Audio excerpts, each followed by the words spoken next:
Hey guys, tonight we begin with one of the most confusing fashion choices in military history. So before you get comfortable, take a moment to like the video and subscribe, but only if you genuinely enjoy what I do here. And let me know in the comments where you're tuning in from and what time it is for you. It is always fascinating seeing how far these stories travel. Now dim the lights, maybe turn on a fan for that soft background hum, and let us ease into tonight's journey together. If you stood beside a Roman legion marching across the empire, one of the first things you would notice would not be their swords, their shields, or even their armor. It would be the sound. Thousands of tiny metal studs striking stone roads in perfect rhythm, a steady clatter echoing down the road like distant thunder, if thunder wore leather straps. That sound came from their shoes, or more accurately, their sandals. The standard footwear of a Roman legionary was called the kiga. At first glance, it looked surprisingly simple. A thick leather sole, cut straps wrapping tightly around the foot and ankle, and large open gaps exposing the toes, which means, technically speaking, Rome conquered half the known world with an army whose toes were fully visible. Confidence to modernize. This seems like a questionable design decision. When we imagine soldiers, we picture heavy boots, thick protection, something that says battlefield. The Romans looked at that idea and said, yes, but what if we just walk everywhere instead? Because that was the real job of a Roman soldier, walking. A lot of walking. A Roman legionary could march around 20 miles in a single day while carrying armor, shield, weapons, food, tools, and sometimes stakes for building a fortified camp every night. Historians estimate that the total load could reach 60 or more. So imagine hiking all day with a heavy backpack, armor on your body, and a commander shouting at you to keep formation. Now imagine doing that in July across a stone road that has been baking in the Mediterranean sun. Closed boots trap heat and sweat. Sweat softens the skin. Friction builds. Blisters appear. And blisters are a military disaster. An army can survive bad weather. It can survive hunger. But if half the soldiers suddenly cannot walk because their feet look like boiled tomatoes, the campaign is over. The caliga solved this problem. The open design allowed air to circulate around the foot, keeping it cooler and drier during long marches. The leather straps kept the sandals secure while still allowing flexibility. And underneath, thick soles reinforced with iron hobnails protected the foot from rough terrain. So Roman soldiers were not wearing sandals because Rome lacked better ideas. They were wearing them because someone in the Roman army understood a very important truth about warfare. Before you win battles, you have to get there, preferably without blisters. At first glance, the Roman caliga looks almost disappointingly simple. Leather straps, open toes, a sole that appears only slightly thicker than what you might wear on a casual walk to the market. But the real secret of the Roman military sandal was not on top, it was underneath. The sole of the caliga was reinforced with iron hobnails, dozens of small metal studs hammered through layers of thick leather. These studs served several purposes, and together they turned what looked like a humble sandal into surprisingly effective military footwear. First, durability. Leather alone wears down quickly when you march day after day across rough ground. Roman soldiers could spend months on campaign, walking across gravel roads, rocky hillsides, forests, and muddy fields. Without reinforcement, the soles of their shoes would have disintegrated long before the army reached its destination.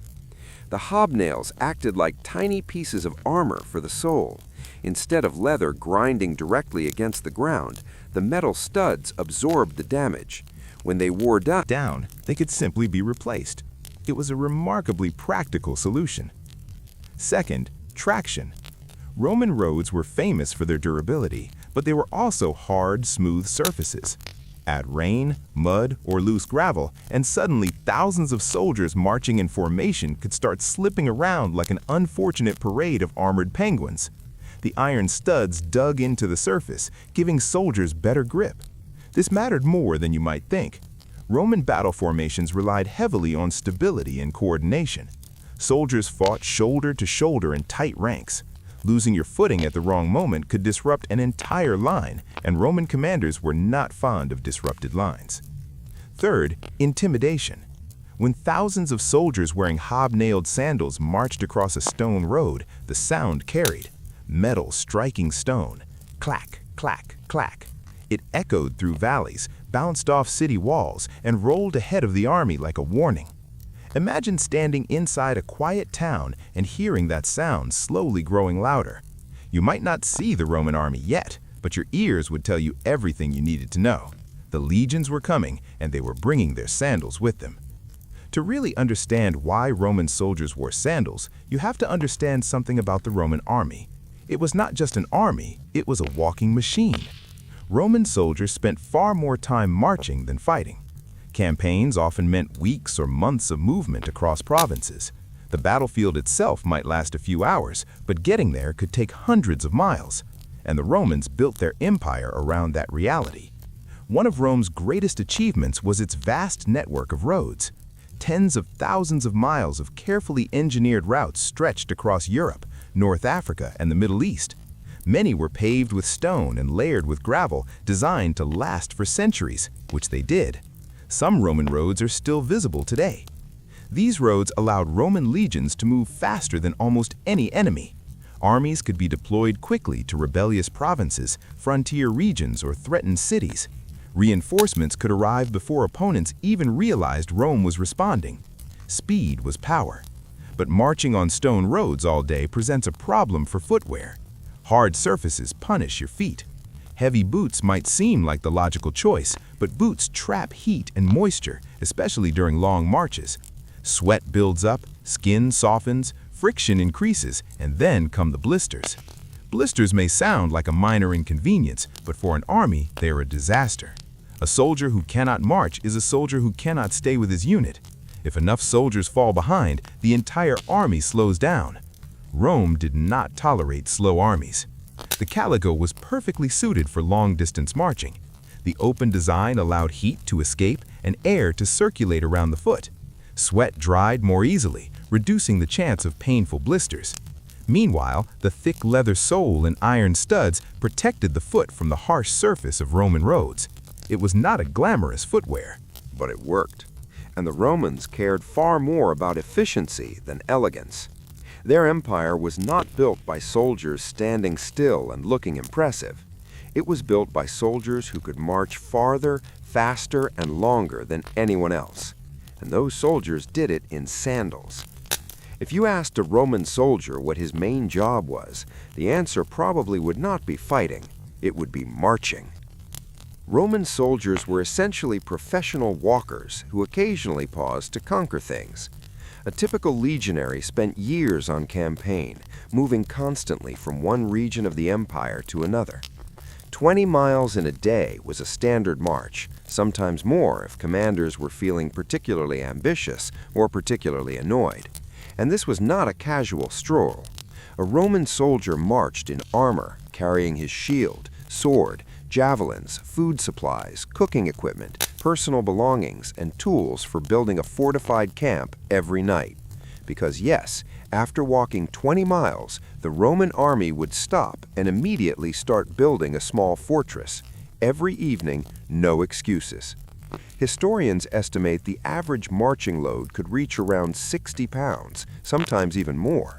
Soldiers jokingly called themselves Marius's mules, after the Roman general Gassius Marius, who reorganized the army and expected his troops to carry most of their own equipment. So imagine walking all day with the weight of a large suitcase strapped to your back. Now imagine doing it while wearing armor. Now imagine doing it while your commander insists everyone stays in formation. Footwear suddenly becomes very important. The caliga was designed for exactly this life. The open sandal allowed the foot to flex naturally while walking long distances.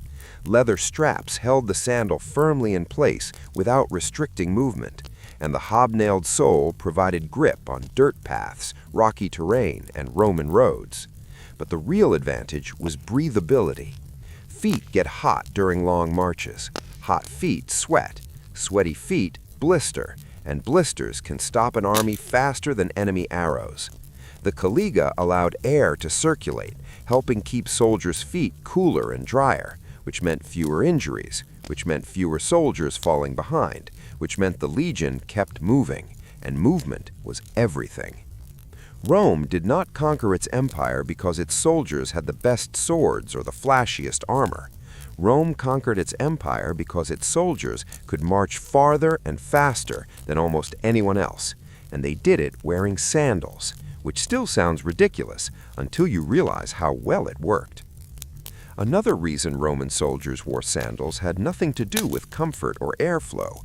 It had to do with logistics. Rome did not maintain a small army. At its peak, the Roman military included hundreds of thousands of soldiers spread across Europe, North Africa, and the Middle East. Supplying that many troops required an enormous system of production, transportation, and repair. Every piece of equipment had to be practical. Helmets, shields, armor, weapons, and yes, even sandals. The caliga was perfect for this kind of large-scale army because it was simple to manufacture.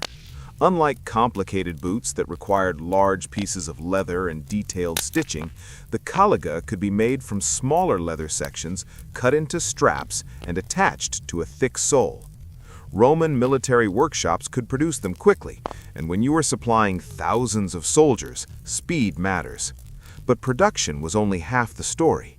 Equipment wears out. Roman soldiers marched constantly across rough terrain, through mud, gravel, forests, and mountain passes. Even the toughest footwear would eventually suffer damage. The caliga was designed with this reality in mind. If a strap broke, it could be replaced. If the sole wore thin, additional layers could be added. If the iron hobnails fell out, new ones could be hammered into place. In other words, the sandal was easy to repair in the field. This was extremely important for long campaigns. Roman legions often operated far from major supply centers. Waiting for replacement boots from Rome would have been impractical. But repairing sandals with basic tools and spare leather, that could be done almost anywhere. Roman soldiers even carried tools for maintaining their equipment. Military camps included areas where armor, weapons, and footwear could be repaired. The Roman army understood something many ancient armies did not. Small maintenance problems eventually become big problems. A broken strap today becomes an injured soldier tomorrow, and an injured soldier slows the entire unit. The caliga prevented many of those issues. It was durable, flexible, easy to fix, and relatively cheap to replace, which might sound unglamorous, but Roman military success was built on exactly that kind of practical thinking. Rome did not win because its equipment looked impressive. Rome won because its equipment worked. Now, if you saw a Roman sandal lying on the ground today, you might assume it belonged at the beach rather than the battlefield. Leather straps, open toes, a design that looks like it belongs on a summer vacation somewhere in the Mediterranean. But the Roman caliga was much tougher than it appeared. The sole alone could consist of several thick layers of leather stacked together and tightly stitched. When combined with the iron hobnails hammered through the bottom, the result was a shoe that could survive hundreds of miles of marching. And Roman soldiers did not walk on nice soft paths. They marched across stone roads, rocky hillsides, muddy fields, forest trails, and occasionally terrain that could only be described as somewhere a sensible person would avoid. Yet archaeological discoveries show that many caligae held up remarkably well. Several examples have been found in Roman forts, particularly in places like Vindolanda in northern Britain. These shoes were preserved in wet soil conditions and provide an incredible glimpse into Roman military life. Some of the sandals show heavy wear on the soles, with hobnails worn smooth from constant use. Miles of marching, but the structure of the shoe remained intact. In other words, they worked. The hobnails were especially important. These small iron studs served as both reinforcement and protection. Instead of the leather grinding directly against the ground, the metal nails absorbed much of the punishment. Over time, The studs would flatten or fall out, but that was fine. Roman soldiers could simply hammer in new ones. Think of it like replacing the tires on a modern vehicle. The rest of the structure remained usable. Another benefit was flexibility. Unlike stiff boots, the caliga allowed the foot to move naturally while walking. The straps held the sandal securely in place while still allowing the foot to flex with each step. This reduced fatigue over long distances, and fatigue was the enemy of every marching army. It's easy to underestimate Roman sandals because they look simple, but simplicity was exactly the point. They were designed for durability, adaptability, and constant use. They were not elegant, they were not fashionable, but they were extremely good at one very specific job: helping Roman soldiers walk across an empire that stretched thousands of miles. One of the most remarkable things about the Roman army was where it fought. Roman soldiers marched across the burning deserts of North Africa, the humid valleys of the Middle East, the rocky mountains of the Balkans, and the cold forests of Northern Europe. Few ancient armies operated across such a wide range of climates, and yet through much of the empire's history, they continued wearing the same basic footwear: sandals. At first, this sounds like a terrible idea. Sandals work well in warm Mediterranean weather, but what happens when a Roman soldier finds himself stationed in a rainy province like Britain or along the cold frontiers of Germany? The answer is simple. The Romans adapted. In warmer regions, the open design of the caliga was ideal.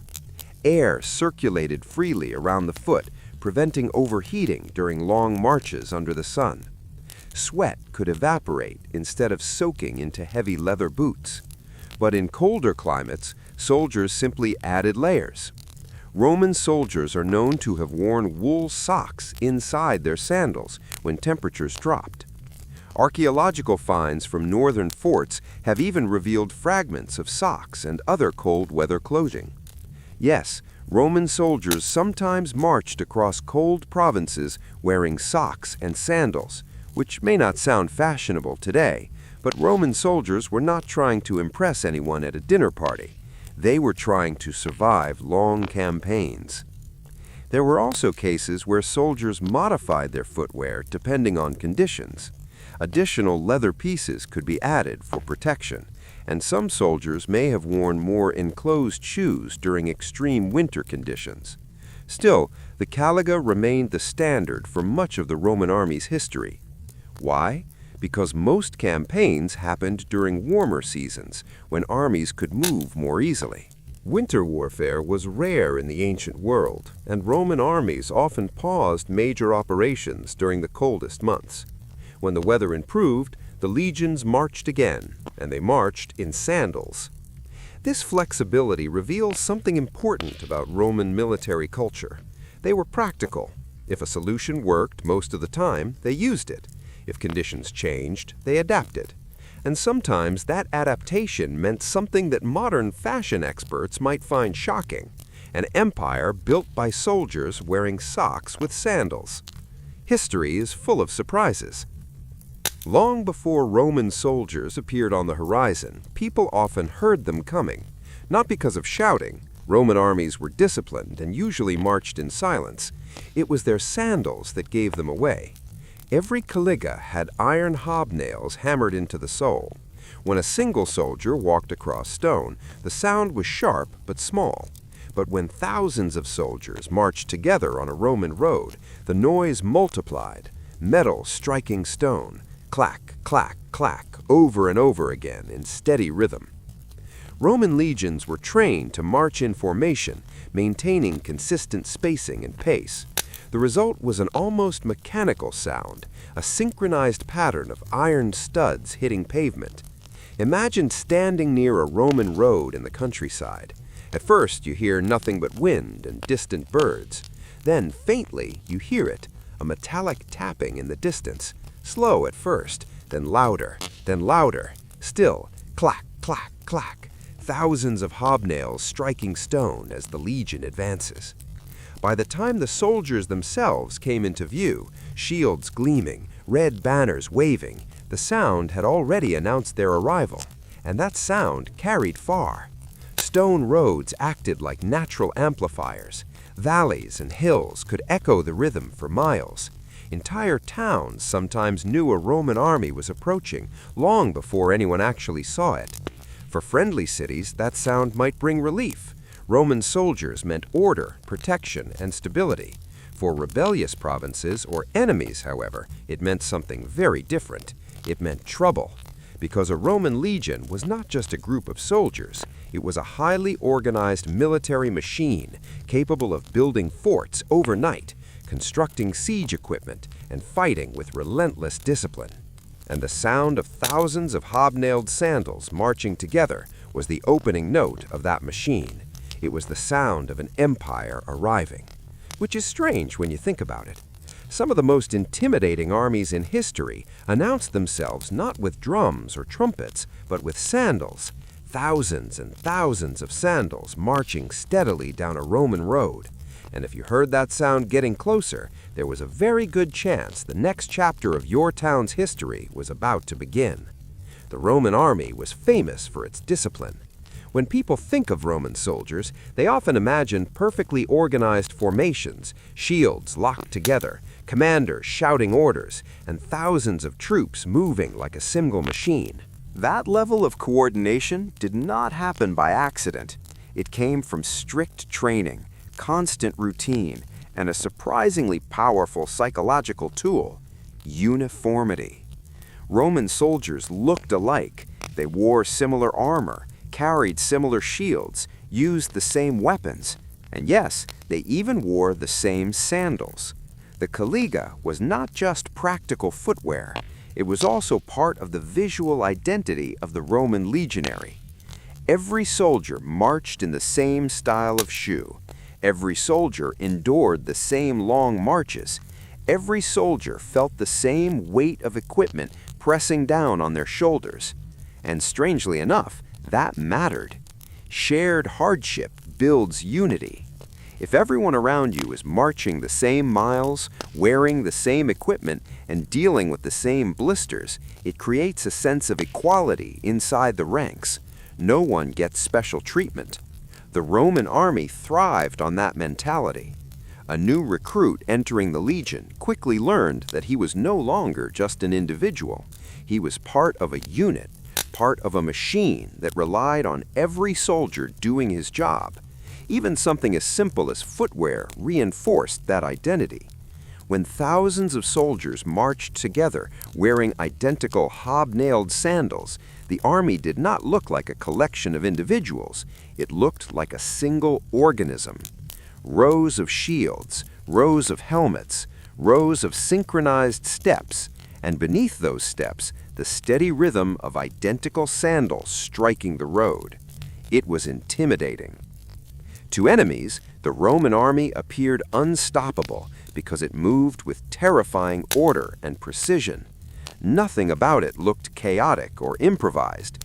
Everything looked deliberate, even the sandals.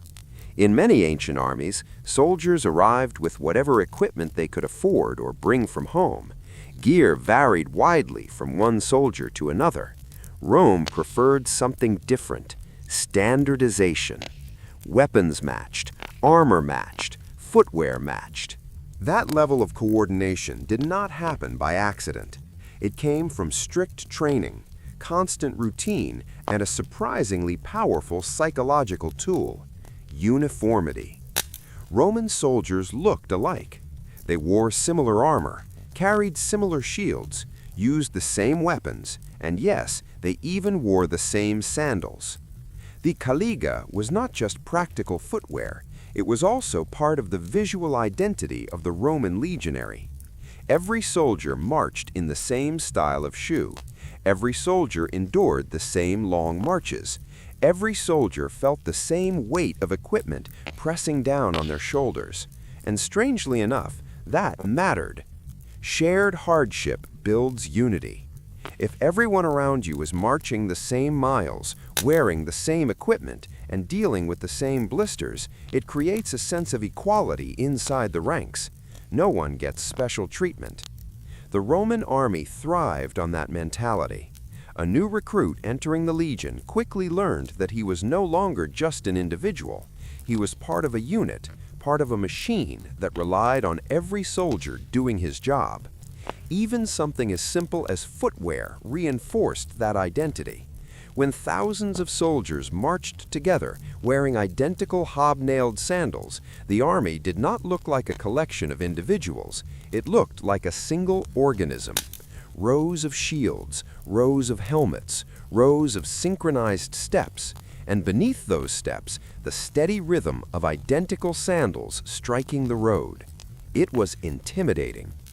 To enemies, the Roman army appeared unstoppable because it moved with terrifying order and precision. Nothing about it looked chaotic or improvised. Everything looked deliberate, even the sandals. In many ancient armies, soldiers arrived with whatever equipment they could afford or bring from home. Gear varied widely from one soldier to another. Rome preferred something different: standardization. Weapons matched, armor matched, footwear matched, because when thousands of soldiers move, fight, and march together, consistency becomes strength.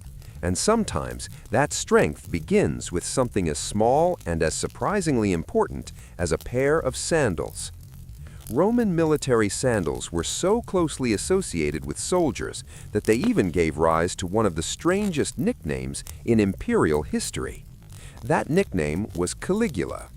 His real name was Gaius Julius Caesar Germanicus, a member of the powerful Julio-Claudian dynasty and the son of the famous Roman general Germanicus. As a child, Gaius spent time traveling with his father's army camps along the frontiers of the Roman Empire. Roman soldiers had a habit of treating the boy like a sort of unofficial mascot. To amuse themselves, they dressed the young Gaius in a miniature version of a legionary's uniform: tiny armor, tiny belt, tiny cloak, and of course, tiny caligae. The soldiers thought this was adorable, so they gave him the nickname Caligula, which roughly translates to little boot. Technically, it means little sandal, but the nickname stuck regardless. Imagine an entire legion of hardened Roman soldiers laughing at a toddler marching around in tiny military sandals. For them, it was probably a charming inside joke. For Gaius, however, the nickname followed him for the rest of his life. And eventually, that life took a very unexpected turn, because the boy nicknamed Little Boot eventually became the Emperor of Rome. History remembers Caligula as one of the most infamous rulers in Roman history. Ancient writers describe him as unpredictable, extravagant, and sometimes dangerously erratic. Stories about his reign range from strange to deeply disturbing. Some accounts claim he declared himself a living god. Others claim he planned to appoint his horse as a consul. Whether every story is true is still debated by historians, but one fact remains certain. The emperor, known as Caligula, ruled one of the largest empires on earth, and his name came from a pair of sandals. It is a strange reminder of how deeply Roman military culture shaped Roman society. The army influenced language, politics, and even the nicknames of emperors, all because of the footwear worn by ordinary soldiers marching across the empire. In a way, it is fitting. Rome was built by armies, and those armies marched in caligae. For most of the Roman Empire, sandals worked perfectly. The Mediterranean climate was warm. Campaign seasons usually happened in spring and summer. Long marches across sun-baked roads were far more common than battles fought in snow. But Rome did not stay comfortably inside the Mediterranean forever. Eventually, the legions pushed north into places like Germania and Britannia, and that is where things became uncomfortable. Northern Europe was colder, wetter, and far less predictable than Italy or Spain. Winters were harsh, rains were constant, and the ground often turned into deep mud. Marching through that environment in open sandals was not exactly luxurious. Roman soldiers quickly discovered that northern campaigns required adjustments. Archaeological evidence from Roman forts in Britain, particularly the famous site of Vindelander, shows that soldiers began experimenting with different types of footwear. Some sandals were modified with extra leather for protection.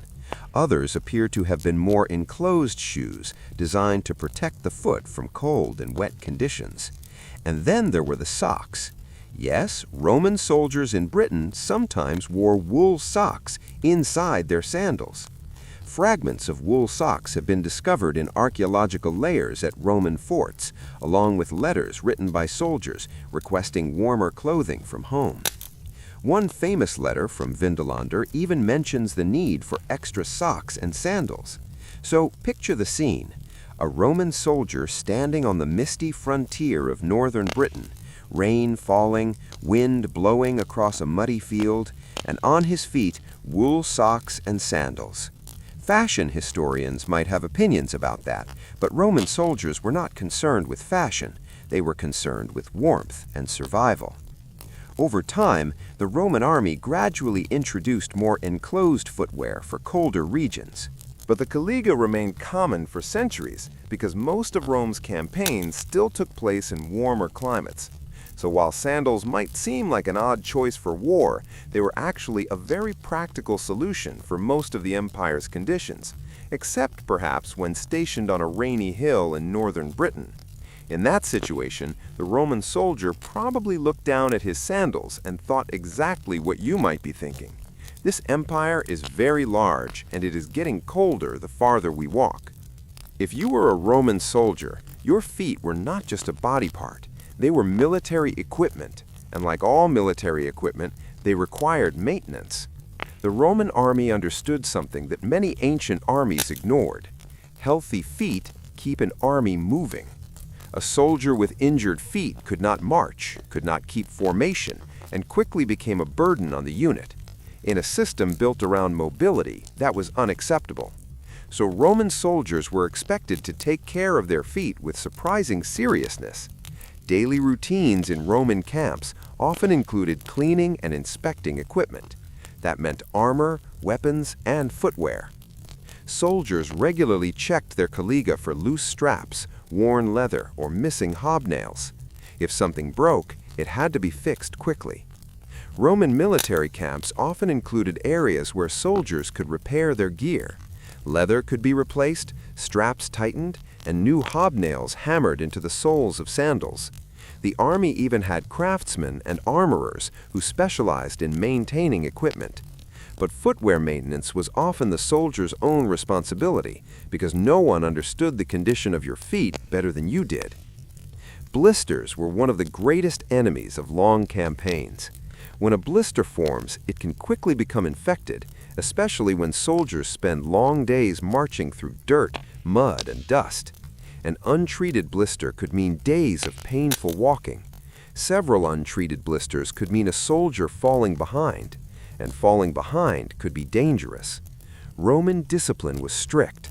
Soldiers were expected to keep up with the march. If someone lagged too far behind the unit, they risked punishment or worse. So prevention mattered. The caliga helped reduce many foot problems by allowing air to circulate around the foot. Less moisture meant less friction. Less friction meant fewer blisters. Roman soldiers also adjusted their sandals carefully. The straps had to be tight enough to hold the sandals securely, but loose enough to avoid cutting into the skin.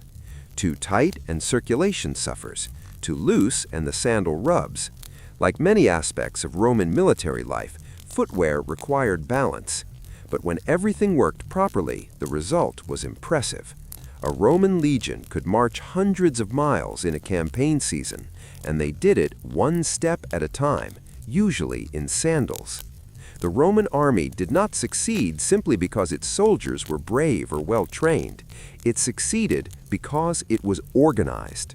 Behind every marching legion was an enormous system of supply, production, and logistics that kept the army functioning year after year. Weapons, armor, shields, tools, clothing, and footwear all had to be produced in massive quantities. And not just produced once, they had to be replaced constantly.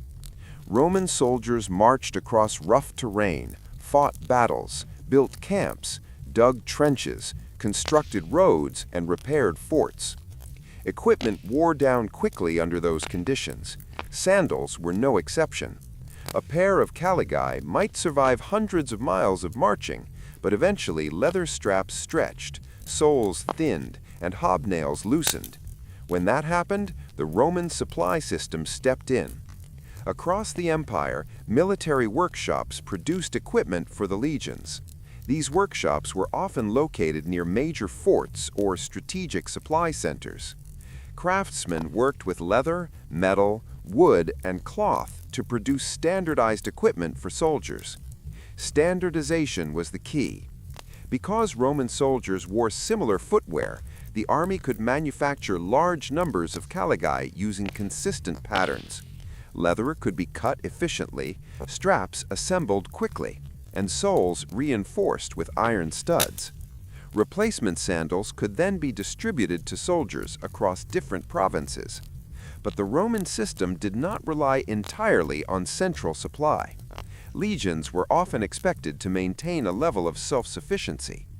Soldiers and camp craftsmen repaired equipment whenever possible, rather than immediately requesting replacements from distant workshops. This approach kept the army mobile. If every damaged sandal required a shipment from Rome, the entire system would collapse. Instead, soldiers fixed problems locally and continued marching. This balance between centralized production and local repair made Roman logistics incredibly resilient. And that resilience helped Rome maintain armies across 3 continents for centuries. When historians talk about Roman military power, they often focus on famous battles or brilliant generals. But the truth is simpler. Empires are not built by swords alone. They are built by systems, supply systems, repair systems, production systems. And sometimes those systems revolve around something as ordinary as keeping thousands of soldiers supplied with working sandals. By this point, it is clear that Roman sandals were practical.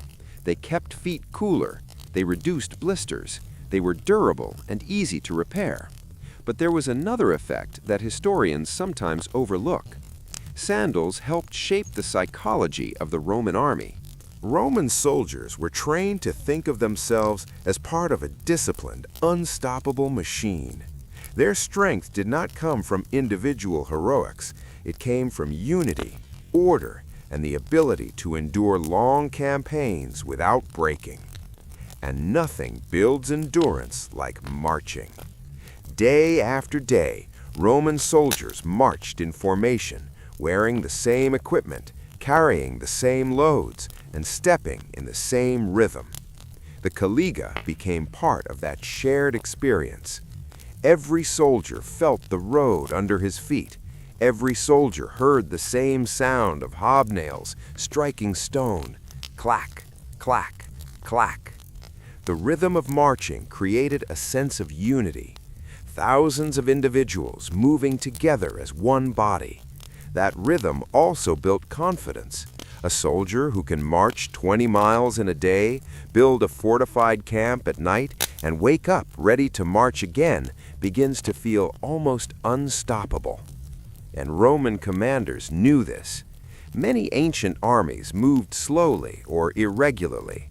Supplies were inconsistent, equipment varied, and units often struggled to maintain order during long campaigns. The Roman army was different. It moved like a machine. Uniform equipment played a role in that psychological effect. When every soldier looked similar and marched with the same gear, the legion appeared disciplined and powerful. Even something as simple as sandals contributed to that image. Thousands of soldiers marching in identical footwear created visual and auditory uniformity. The army looked organized, controlled, and relentless. To enemies watching from a distance, this was intimidating. Roman soldiers did not look like a chaotic mass of fighters. They looked like a system. Rows of shields, rows of helmets, rows of synchronized steps, and beneath those steps, the steady rhythm of thousands of sandals striking the road. It was the sound of discipline, the sound of endurance, and sometimes the sound of an empire arriving. At first glance, the idea of Roman soldiers fighting wars in sandals sounds ridiculous. You picture armored warriors standing on a battlefield, swords drawn, shields raised, and then you notice their toes. It feels wrong. Surely a great empire would equip its soldiers with heavy boots, thick protection, something that looks appropriately intimidating. The young man who had departed with his father, Niccolo Polo, and his uncle, Maffo Polo, had vanished into the distant world of Asia. In his place returned a seasoned traveler claiming to have spent years serving the court of the powerful Mongol emperor Kublai Khan. And that claim alone was enough to make many Venetians raise their eyebrows. Marco spoke of enormous cities in China, of paper money used in everyday trade, of coal that burned like black stones, and of imperial palaces larger than anything Europe had ever built. He described vast postal systems that allowed messages to travel across the empire in astonishing speed. He spoke of spices, silk markets, and cities filled with thousands of bridges. To Venetian listeners, these descriptions sounded less like reports and more like the exaggerations of a sailor who had spent too long at sea. Some believed him, of course. The Polos had returned with considerable wealth, jewels sewn into their clothing, and goods that could only have come from distant lands. Wealth, after all, is a persuasive storyteller. But many others remained skeptical. Venice in the late 13th century was a city of merchants, traders, and practical men. They dealt in ships, cargo, and contracts, not in tales of distant emperors ruling lands beyond the edge of familiar maps. And so Marco Polo found himself in a strange position. He had traveled farther than almost any European of his generation, yet at home, among his own people, he was treated less like a legendary traveler and more like a man with a very vivid imagination. Venice in the late 13th century was one of the most powerful trading cities in Europe. Ships arrived daily from the eastern Mediterranean, carrying silk, spices, ivory, and stories from distant ports. Merchants from every corner of the known world crowded its canals and marketplaces. Yet even in such a cosmopolitan city, the claims of Marco Polo sounded almost absurd. Marco described lands far beyond the familiar trading routes of Venetian merchants. He spoke of immense territories ruled by the Mongols and governed under the authority of Kublai Khan. According to Marco, the emperor's court was not some crude nomadic camp, but a sophisticated imperial center filled with wealth, order, and ceremony. For many Venetians, this was difficult to accept. Europe at the time knew the Mongols mostly through terrifying reports of invasion and destruction. Stories from Eastern Europe described horsemen who appeared like storms, burning cities, and disappearing across the steppe. To imagine these same conquerors presiding over a refined empire filled with administration, postal networks, and enormous cities was almost unimaginable. Marco also described cities so large they made Venice seem modest by comparison. He claimed to have visited urban centers with hundreds of thousands of inhabitants, markets stretching for miles, and canals filled with merchant ships. To Venetian ears, this sounded suspiciously like exaggeration. Some listeners joked that Polo must have mistaken villages for cities, or perhaps added a few extra zeros to make his tales more impressive.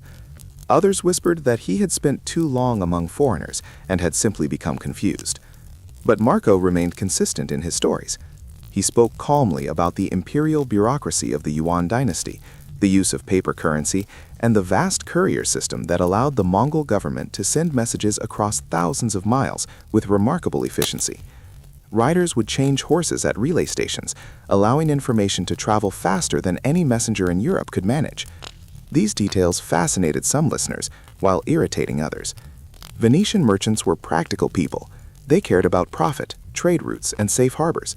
Marco's stories, though intriguing, sounded too grand, too distant, and too extraordinary to fully trust. Still, curiosity slowly grew, because even the most skeptical merchants could not ignore one fact. Marco Polo had returned with wealth, knowledge of distant markets, and first-hand experience in lands that few Europeans had ever seen. And whether his stories were entirely true or not, one thing was certain: he had seen something remarkable in the East. Just when Marco Polo was beginning to settle back into life in Venice, the Republic once again found itself drawn into one of its many rivalries with the maritime power of Genoa. For centuries, the two city-states competed fiercely for control of Mediterranean trade routes. Their merchant fleets sailed the same seas, fought over the same ports, and occasionally settled their arguments with very large naval battles. Marco Polo, despite having spent years traveling across Asia, was still a Venetian citizen and merchant. When conflict erupted between Venice and Genoa in 1298, he joined the Venetian fleet, reportedly commanding or helping to outfit a galley for the war effort. Unfortunately for Marco, the campaign did not end well. During the naval clashes between the two republics, Venetian forces suffered a major defeat. Many sailors were killed, ships were captured, and numerous Venetian prisoners were taken to Genoa. Among them was Marco Polo. Thus, the man who had spent decades crossing deserts and serving foreign emperors now found himself confined in a prison cell in a rival Italian city. It was not exactly the glorious final chapter he might have imagined for his adventures. Yet this imprisonment would prove to be one of the most important moments of his life. Inside the Genoese prison, Marco met a fellow prisoner named Rustichello de Issa. Rustichello was not a merchant or a soldier, but a writer known for composing popular tales of knights and adventure. Naturally, when he heard Marco Polo begin describing his travels across Asia, Rustichello realized he had encountered something extraordinary. Here was a man claiming to have served at the court of Kublai Khan, traveled across Persia and Central Asia, and visited lands that most Europeans could barely locate on a map. Rustichello did what writers often do when they hear an unbelievable story. He asked Marco to tell him everything. Day after day in the prison cell, Marco began recounting his experiences. He described deserts where caravans vanished into sandstorms, cities filled with merchants and spices, and the enormous wealth of the Mongol Empire. Rustichello listened carefully and began writing the stories down. At the time, neither man could have guessed what they were creating: a book that would soon spread across Europe, ignite curiosity about the East, and turn Marco Polo from a doubtful storyteller into one of the most famous travelers in history. Inside the prison walls of Genoa, the unlikely partnership between Marco Polo and Rustichello de Issa slowly turned a collection of memories into something far more influential. Marco spoke, Rustichello wrote. Day after day, the Venetian traveler described the lands he had seen during his years serving the court of Kublai Khan. Rustichello carefully shaped these recollections into a structured narrative, blending Marco's first-hand observations with the storytelling style popular in medieval Europe. The result became a book later known as The Travels of Marco Polo, or, depending on the manuscript, The Description of the World. At the time, neither title carried the weight it would later acquire. To medieval readers, it was simply a strange and fascinating account of lands that most Europeans could barely imagine. The book described enormous cities in China with bustling markets and paved streets filled with merchants. It explained how paper money circulated across the empire, backed by the authority of the Mongol state. It detailed the sophisticated postal system of relay stations that allowed messages to cross thousands of miles with astonishing speed. For Europeans used to fragmented feudal kingdoms and slow communication, this sounded almost unbelievable.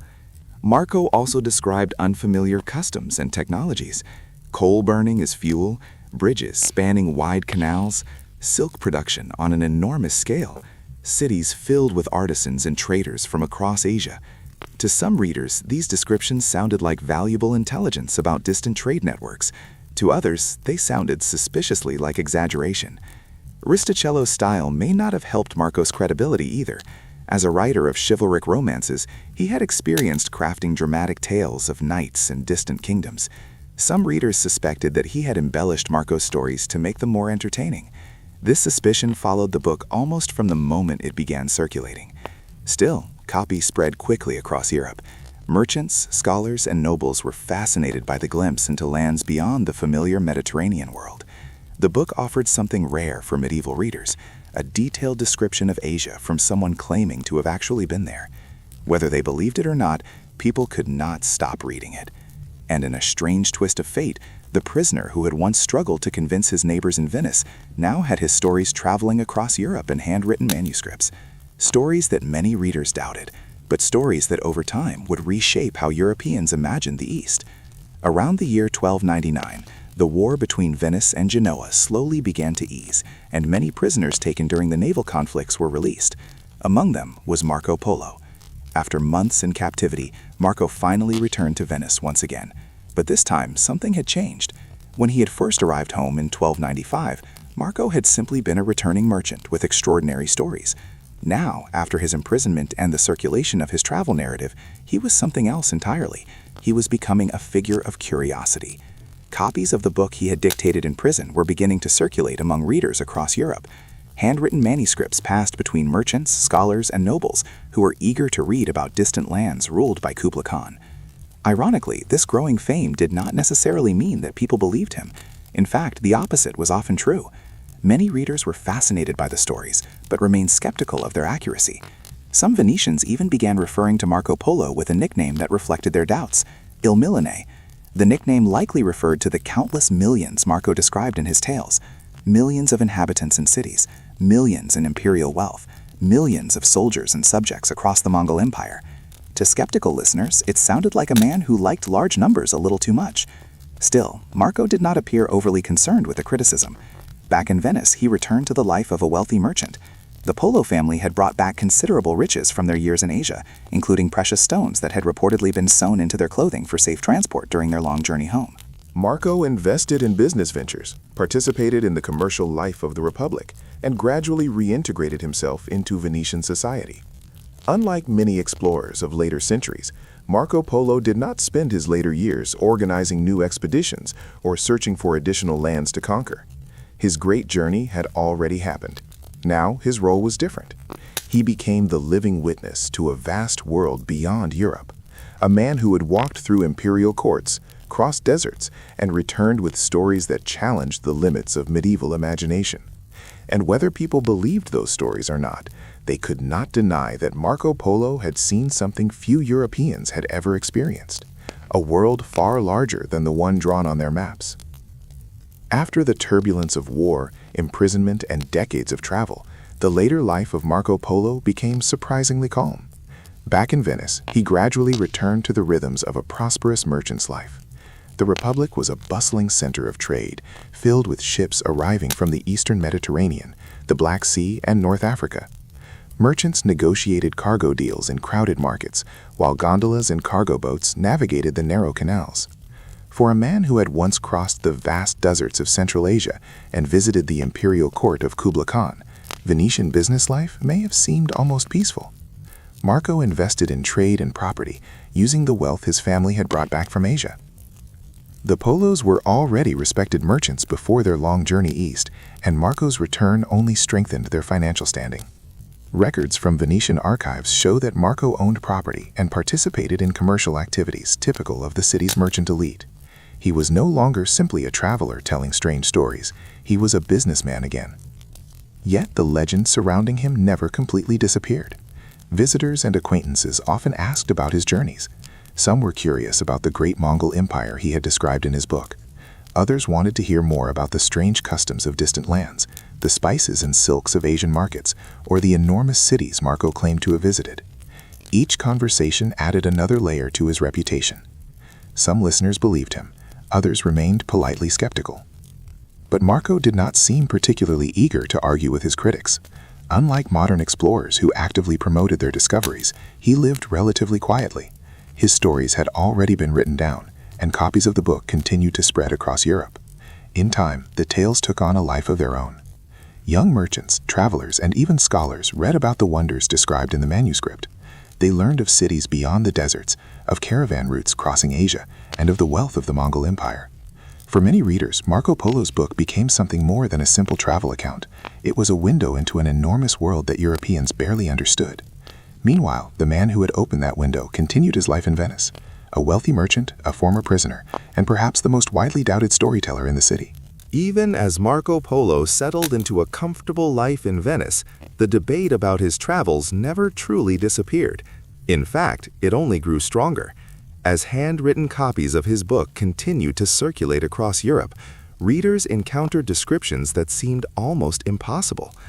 Marco had written about cities larger than any in Europe, about rivers crowded with ships, about roads filled with imperial couriers, and about a ruler whose empire stretched across much of Asia. To readers unfamiliar with the vast territories ruled by Kublai Khan, these claims sounded wildly exaggerated. Some critics accused Marco of inventing parts of his journey. Others suggested he had simply repeated stories he heard from traders while traveling, presenting them as his own experiences. A few skeptics even argued that he had never traveled as far as China at all. Such doubts were not unusual in medieval Europe. Geography was poorly understood, maps were often inaccurate, and information about distant lands was limited. When someone claimed to have crossed half the known world and served at the court of a powerful Mongol emperor, skepticism was almost inevitable. Yet Marco rarely responded with anger. According to later accounts, he calmly repeated the details of his journeys when asked. He described the administrative systems of the Mongol Empire, the wealth of Asian markets, and the incredible distances he had traveled across deserts and mountains. Sometimes he would provide small details that made his stories feel more convincing. He explained how the Mongol postal system worked, with relay stations placed along imperial roads, where messengers could change horses. He described the use of paper currency, issued by the government, something Europeans had never seen before. He talked about coal, used for heating and cooking, which he called black stones that burn.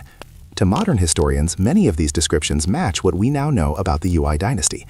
But to Marco's contemporaries, the stories remained difficult to believe. Still, his book continued to spread. Merchants carried copies along trade routes, scholars studied its descriptions of Asia, and readers debated whether the Venetian traveler had truly seen everything he claimed. And through it all, Marco Polo continued living in Venice, a wealthy merchant with a famous book and a reputation that hovered somewhere between respected traveler and legendary exaggerator.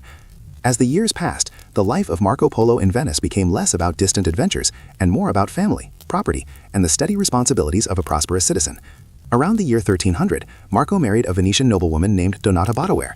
The Badoer family belonged to one of the respected noble lineages of the Republic, and the marriage further integrated Marco into Venice's social and political world.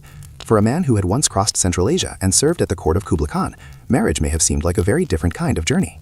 Together, Marco and Donata had 3 daughters, Fantina Polo, Bella Polo, and Moretta Polo. Like many daughters of Venetian merchant families, they would eventually marry into other respectable households, strengthening social and commercial ties within the Republic. Meanwhile, Marco continued managing his wealth and properties. Venetian records from the early 14th century show that he owned houses and participated in various business transactions. The profits brought back from Asia had helped secure his family's financial future. Yet the legend of his travels never fully faded. Visitors occasionally sought him out, curious to meet the man whose stories described lands far beyond Europe. Some hoped to hear about the riches of Asia. Others wanted confirmation that the extraordinary descriptions in his book were true. Marco, now older and more settled, sometimes repeated the same accounts he had dictated years earlier to Resticella de Mesa while imprisoned in Genoa. The details rarely changed. He still spoke of the vast cities of China, the markets overflowing with silk and spices, and the enormous power of the Mongol Empire. He still described the wonders he had seen while traveling through Asia. And still, many listeners remained unsure whether to believe him, but Marco no longer seemed concerned about convincing every skeptic. By the early 1400s, he had become something of a living curiosity in Venice, a merchant who had traveled farther than most people could imagine. And as the years quietly passed, the great traveler spent his final decades not on distant roads, but walking the familiar streets of the city where his journey had begun. By the early 1400s, Marco Polo was an old man living quietly in Venice.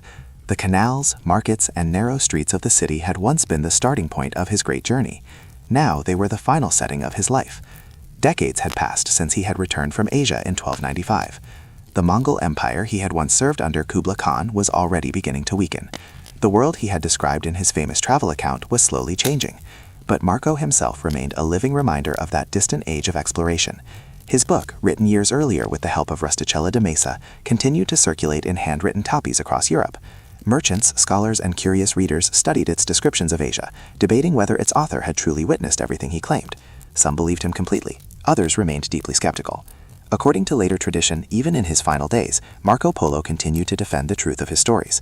As he lay ill near the end of his life, friends and acquaintances reportedly encouraged him to admit that parts of his famous travel account had been exaggerated. It would have been an easy way to settle the doubts that had followed him for decades, yet Marco refused. The famous line attributed to him, whether perfectly accurate or slightly embellished by later storytellers, captured his lifelong defense of his experiences. He supposedly replied that he had not even told half of what he had truly seen. It was a fitting statement for a man whose life had always hovered between fact and legend. Marco Polo died in 1324 after living roughly 70 years. His will carefully distributed his property and wealth among his family, including his wife, Donata Botto, and their daughters. The great traveler was buried in Venice, the city where his journey had begun. In the end, Marco Polo left behind something more powerful than wealth or property. He left behind a story.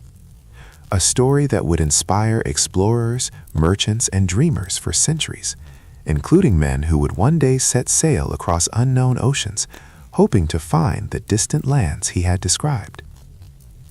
Long before elegant stone arches or carefully engineered roadways, humans faced a stubborn obstacle that shaped the development of entire civilizations: rivers. A river could nourish crops, support fishing, and create natural trade routes. But it could also divide communities, cutting villages off from farmland, hunting grounds, or neighboring settlements. Crossing these waterways safely became one of the earliest engineering challenges humans had to solve. At first, the solutions were simple and improvised.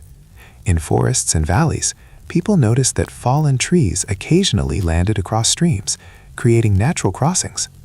A sturdy trunk lying between two banks allowed someone to walk across without stepping into the water.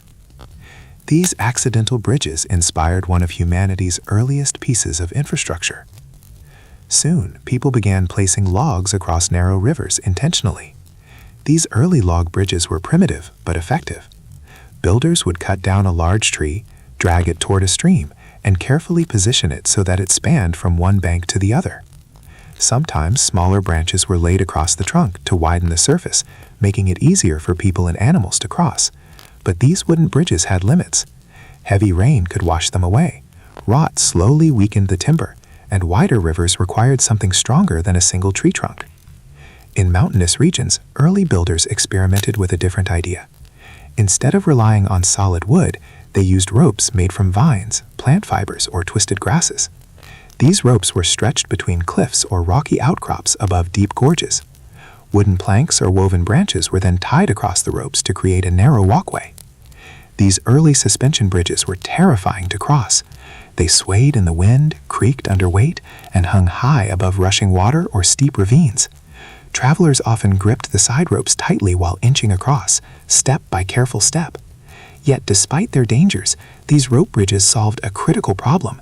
They connected communities that would otherwise remain isolated. Traders could move goods between valleys. Messengers could travel faster. Armies could cross difficult terrain that once acted as natural barriers. Over time, these fragile crossings evolved. Different civilizations began experimenting with stronger materials, better designs, and more permanent solutions. What started as simple logs and woven ropes would eventually grow into massive stone structures that could support entire cities and empires. But every great bridge in history, from Roman arches to Chinese stone spans, traces its origins back to these humble beginnings: a fallen tree, a rope stretched across a gorge, and the simple human determination to reach the other side. While many early societies experimented with wooden crossings, some of the most dramatic ancient bridges appeared high in the mountains of South America. There, among the steep valleys of the Andes, the civilization of the Inca civilization developed a remarkable solution for crossing deep gorges and roaring rivers. Their answer was the rope bridge. The Andes Mountains are filled with sharp cliffs and powerful rivers cutting through narrow valleys. For the Inca, building stone bridges across these enormous gaps was nearly impossible. Instead, they turned to materials that were abundant and surprisingly strong: woven plant fibers. Local grasses were twisted together into thick cords. Many cords were braided into even larger cables. Eventually, these massive ropes were stretched across canyon walls to create suspension bridges that could span astonishing distances. One of the most famous examples still remembered today is the Quesuechaca Bridge, a design that continues an ancient Inca tradition. These bridges were not permanent structures meant to last centuries. Instead, they were part of a living engineering system. Every year, entire communities gathered to rebuild them. Villagers would cut fresh grass, braid new ropes, and carefully replace the old bridge piece by piece. This yearly reconstruction ensured the structure remained strong and safe. It also turned bridge building into a powerful social ritual, bringing families and villages together. Walking across one of these bridges was an unforgettable experience. The thick ropes formed the base, while thinner ropes acted as handrails. The bridge hung high above the river below, swaying gently with each step. Travelers had to balance carefully while gripping the side ropes. Yet, despite their fragile appearance, these bridges were surprisingly strong. They carried travelers, messengers, and even small caravans across terrain that would otherwise be nearly impossible to cross. These rope bridges were also vital to the vast road network of the Inca Empire. The empire built thousands of miles of mountain roads, connecting distant cities, farms, and administrative centers. Bridges allowed runners and messengers to move quickly across the rugged landscape, helping the government maintain control over a huge territory. In a world without iron tools or wheeled vehicles, this system was an astonishing achievement. It showed that ancient engineering did not always rely on stone or metal. Sometimes it relied on something simpler: grass, rope, teamwork, and the courage to walk across a swaying bridge suspended above a mountain canyon. While rope bridges stretched across mountain valleys in South America, another civilization on the other side of the world was perfecting a very different style of bridge. In ancient China, builders began creating elegant stone bridges that combined engineering skill with remarkable artistic beauty. China's rivers were both vital and dangerous. Major waterways such as the Yellow River and the Yangtze River supported agriculture, trade, and transportation. But their strong currents and seasonal floods made simple wooden crossings unreliable. Chinese engineers responded by experimenting with stone.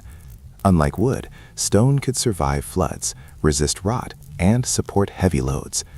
Early builders began constructing arches from carefully cut stone blocks. These arches distributed weight outward, allowing bridges to span wider rivers without collapsing. One of the most famous examples of this innovation is the Xiao Bridge, built during the Sui dynasty in the early 7th century. This bridge introduced a revolutionary design known as the segmental arch.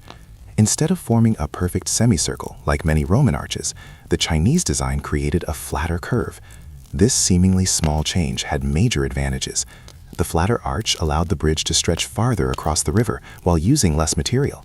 It also made the bridge easier for carts, horses, and travelers to cross, since the slope was much gentler than older designs. Even more impressive was the way Chinese engineers reduced pressure on the structure. The Xiao Bridge included small openings built into the stone sides. These openings allowed floodwaters to pass through during heavy rains, reducing the force pushing against the bridge. In other words, the bridge was designed not only to stand strong, but also to cooperate with the river itself. Chinese bridge builders also cared deeply about appearance. Stone railings were carved with decorative patterns, dragons, and mythological creatures. Bridges were not simply tools for transportation. They were also symbols of harmony between human craftsmanship and the natural world. Travelers crossing these bridges often described them as graceful arcs rising above the water like stone rainbows. These structures allowed merchants, officials, and pilgrims to travel safely across vast regions of China. They helped connect markets, cities, and farmlands across an enormous empire. And centuries later, many of these bridges still stand today. Quiet reminders that ancient engineers had already mastered the art of combining strength, beauty, and practicality in a single elegant span. While civilizations in the Andes wove ropes and Chinese engineers perfected graceful stone spans, another culture was transforming bridge building into something even more ambitious. Royal roads connected distant cities, allowing messengers, merchants, and soldiers to travel across enormous distances. But rivers such as the Tigris River and the Euphrates River often blocked these routes. To solve this problem, Persian engineers built bridges designed for both strength and heavy traffic. Some of the earliest Persian bridges used stone piers combined with wooden roadways.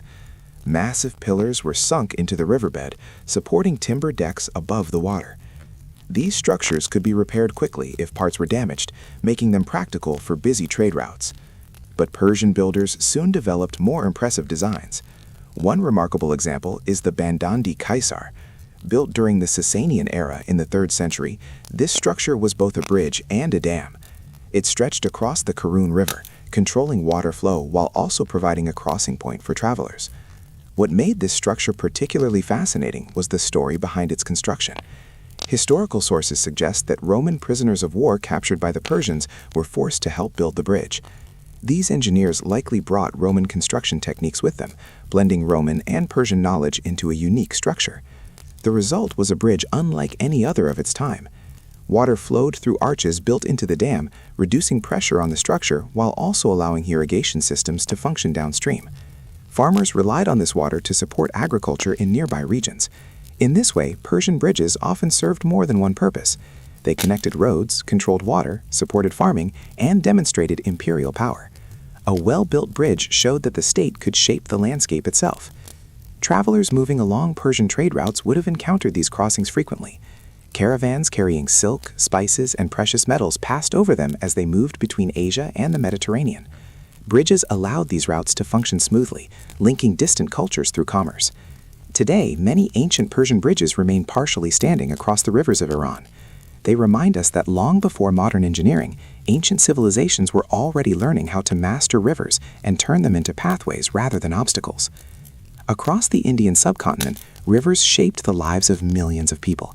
Vast waterways such as the Ganges River and the Yamuna River were lifelines for agriculture, religion, and commerce.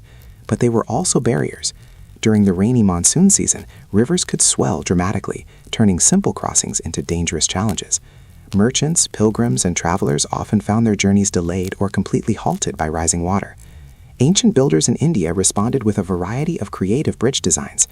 Some of the earliest crossings were made from wood, bamboo, and rope. In forested regions, bamboo poles were tied together to form narrow walkways suspended across streams and smaller rivers. These bridges were light and flexible, allowing them to survive seasonal floods more easily than heavy stone structures. In mountainous regions such as the Himalayas, rope bridges similar to those used in the Andes appeared as well. Thick ropes made from plant fibers were stretched across deep valleys, with wooden planks tied across them to create narrow suspension crossings. Travelers gripping the ropes as they cross high above rushing water must have felt both relief and fear at the same time. But India also developed more permanent bridge structures. Stone bridges began appearing along important trade routes and near major cities. These bridges often featured multiple arches, allowing water to flow through while supporting the roadway above. Many of these crossings were closely connected to religious travel. Pilgrims journeying to sacred sites needed safe passage across rivers. Temples and rulers sometimes sponsored bridge construction as acts of devotion, ensuring that travelers could reach holy places safely. These bridges therefore carried more than carts and travelers, they carried spiritual journeys. Some Indian bridges were also part of large trade networks connecting markets across the subcontinent. The engineers of ancient Rome approached bridges not simply as crossings, but as essential tools for controlling and unifying an empire.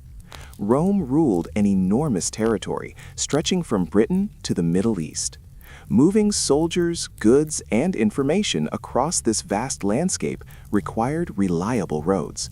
But roads alone were useless if rivers blocked the way. So the Romans built bridges, and they built them with remarkable skill. The secret behind Roman bridge construction was the arch.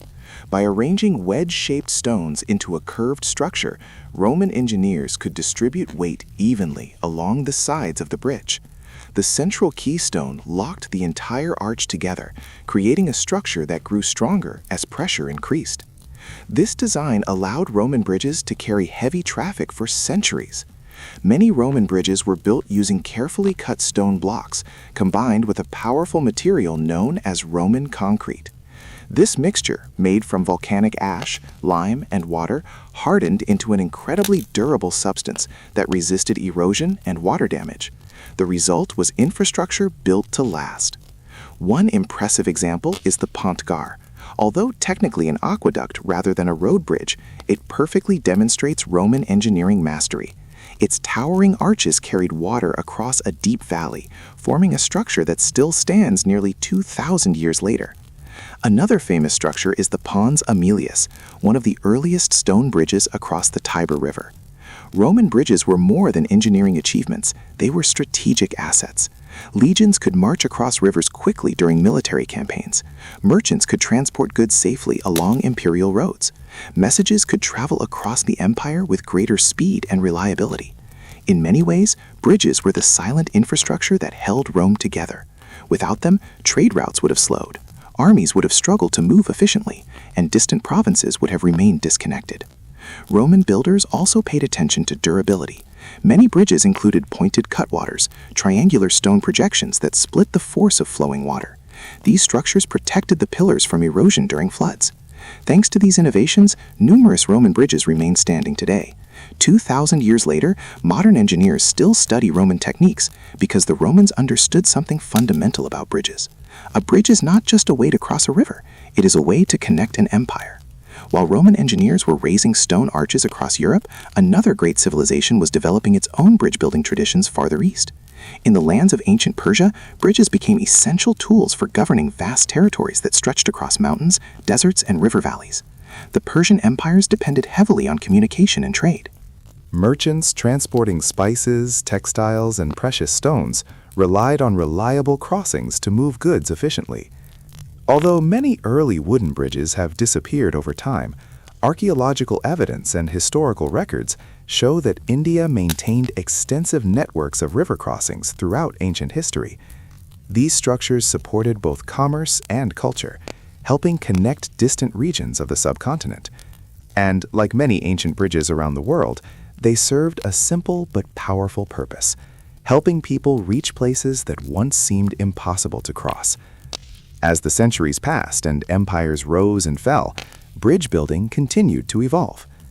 During the period historians now call the Islamic Golden Age, engineers across the Middle East, North Africa, and Central Asia expanded upon earlier Roman and Persian techniques. Trade routes stretched across deserts, mountains, and fertile river valleys. Cities thrived along these routes, serving as centers of commerce and scholarship. But once again, rivers stood in the way of smooth travel, and once again, bridges provided the answer. Across the territories of the medieval Islamic world, builders constructed strong stone and brick bridges that connected markets, cities, and caravan roads. Rivers such as the Tigris River and the Euphrates River carried vital trade routes, and bridges allowed caravans to cross without waiting for ferries or risking dangerous currents. Many Islamic bridges were built using multiple arches, allowing large volumes of water to pass beneath the structure. This design helped prevent damage during floods, which were common in many regions. One famous example is the Malabadi Bridge, constructed in the 12th century during the Artisite period. Its enormous stone arch stretched dramatically across the Batman River, creating one of the largest medieval arches ever built. Travelers crossing this bridge could rest inside small chambers built into the structure itself. These spaces provided shelter from harsh weather and offered protection to merchants moving valuable cargo along the trade routes. Bridges during this period often served multiple purposes. They connected cities, supported commerce, and symbolized the wealth and stability of the rulers who built them. Many were funded by wealthy patrons or regional leaders who wanted to strengthen trade and demonstrate their power. Decoration also played an important role.